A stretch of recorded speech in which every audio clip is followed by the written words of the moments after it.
প্রচুর গরম পড়েছে, আর এই গরমে যখন আপনার কিছু দিয়ে ভাত খেতে ইচ্ছা করবে না, তখন এরকম একটি মুখরোচক আচার যদি আপনার টেবিলে থাকে, এই আচার দিয়েই আপনার এক প্লেট ভাত খাওয়া সাবার হয়ে যাবে।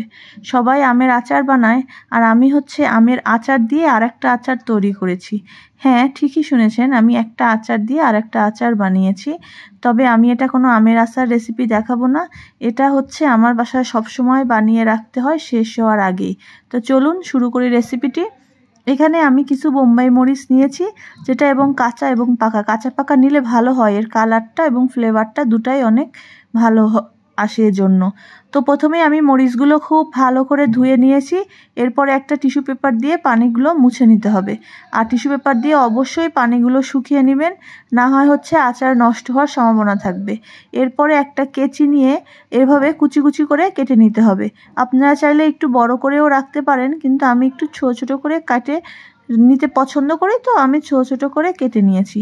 এই আচারটা আমার বাসায় সব সময় 12 মাসই বানিয়ে রাখতে হয়, কারণ এটা এতই টেস্টফুল, খাবারের টেবিলে এটা আমার থাকতেই হয়, আর সেজন্যই আমি এই আচারটা শেষ হওয়ার আগেই বানিয়ে নিতে হয়। এরপরে আমি 1 কাপ সরিষার তেল দিয়েছি, আর দিয়েছি পাঁচফোড়ন। প্রথমে তেলটা আর পাঁচফোড়নটা দিতে হবে।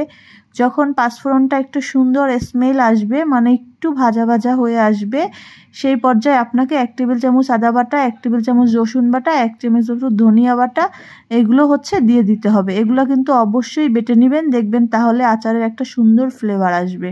যখন মশলাটা খুব ভালোভাবে কষানো হয়ে যাবে, তখন দিয়ে দিব আস্ত দেশি রসুন। আর এই আচারটায় কিন্তু আমি চুই ঝালও দেবো। চুই ঝাল দিলেও এটা খুবই টেস্ট হয়, সেজন্য রসুনগুলো আমি দিয়ে দিয়েছি। আর দেশি রসুন দেওয়ার চেষ্টা করবেন, তাহলে আচারের টেস্টটা অনেক ভালো আসবে। এরপরে সামান্য হলুদ গুঁড়ো দিয়ে দিবেন, আর এটার মধ্যে আমি চুই ঝাল দিয়ে দিব, কারণ চুই ঝাল আর বোম্বাই মরিচ আর আমের আচার মিক্স করেই এই আচারটা বানানো হবে। তো আমি চুই ঝাল দিয়েও খুব ভালো করে এটা নেড়েচেড়ে নেব, যাতে এটা খুব ভালো করে একটু সিদ্ধ হয়ে যায়।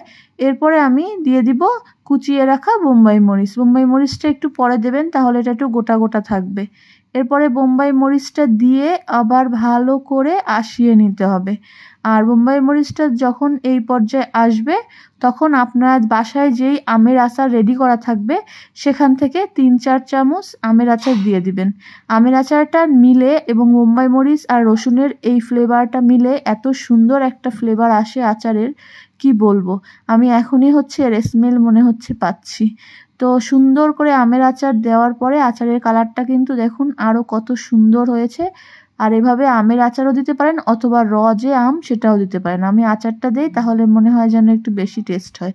এরপরে আরও 5-10 মিনিট একটু নাড়াচাড়া করে নেবেন, আর নামানোর আগে অবশ্যই 1 কাপ সিরকা দিয়ে নেবেন। এই সিরকাটা না দিলে আচারটা আপনি 12 মাস সংরক্ষণ করতে পারবেন না। আচার সংরক্ষণের জন্য আমরা সবাই জানি সিরকা ব্যবহার করতে হয়, তাই অবশ্যই সিরকাটা লাস্টে ব্যবহার করবেন। আর আচারের টক মিষ্টি ঝালটা ব্যালেন্স করার জন্য আমি এখানে 2 চা চামচ চিনি দিয়ে দিয়েছি, এবং সেটাও আমি লাস্টে দিয়ে দিব, প্রাথমিক দিকে দেওয়া যাবে না। আর চিনিটা দিলে আচারটা একটু টক মিষ্টি ঝাল হয়, আর বোম্বাই মরিচের তো সুন্দর একটা স্মেল হয়। তাই দেখুন কত সহজেই সুন্দর একটা আচার তৈরি হয়ে গেল। আর এখানে আমি লাস্টে সরিষা বাটাও দিয়েছি। তো আচারটায় কিন্তু অনেক কিছু লেগেছে, অনেক উপকরণ লেগেছে, কিন্তু এগুলো সবই ঘরে পাওয়া যায়। তারপরেও চেষ্টা করবেন এইগুলো এভাবে দিতে, আর স্টেপ বাই স্টেপ প্রসেসগুলো ফলো করতে, তাহলে অবশ্যই এই আচারটার আসল টেস্ট আপনারা পেয়ে যাবেন। দেখুন দেখতে কত সুন্দর হয়েছে। এটা দেখতে যতটা সুন্দর হয়েছে, এর স্মেলটাও অতটা সুন্দর, এবং এই আচারটা খেতেও অনেক টেস্ট হয়। তো ডালের সাথে, ভর্তার সাথে, খিচুড়ির সাথে এই আচারটা না থাকলে কি হয় বলুন। তো আমার বাসায় শেষ হওয়ার আগেই আমি এই আচারটা সবসময় বানিয়ে রেডি করে রাখি।